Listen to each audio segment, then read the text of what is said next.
ఆంధ్రప్రదేశ్ రాజకీయాల్లో పవన్ కళ్యాణ్ ఓ పెను సంచలనం.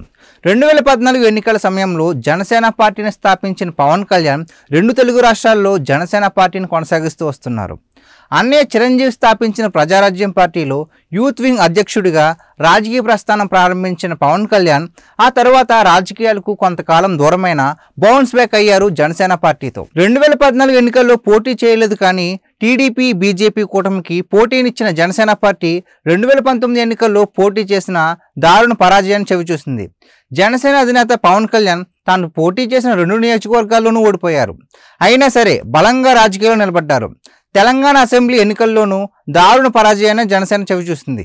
కానీ తెలంగాణలో పనిచేయని పొత్తులు ఆంధ్రప్రదేశ్లో మాత్రం జనసేనకు బాగానే పనిచేశాయి.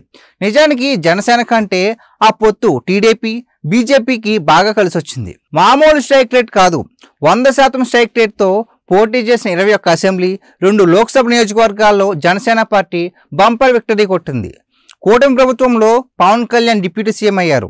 సనాతన ధర్మ పరిరక్షణ బోర్డు కోసం డిమాండ్ చేయడం దగ్గర నుంచి తన శాఖలకు సంబంధించిన వ్యవహారాలలో జీరో అవినీతి దిశగా అత్యంత బాధ్యతాయుతమైన పాలన అందిస్తుండడం ద్వారా జనసేనని ప్రజల దృష్టిలో నిజాయితీగా నాయకుడు అనిపించుకున్నారు.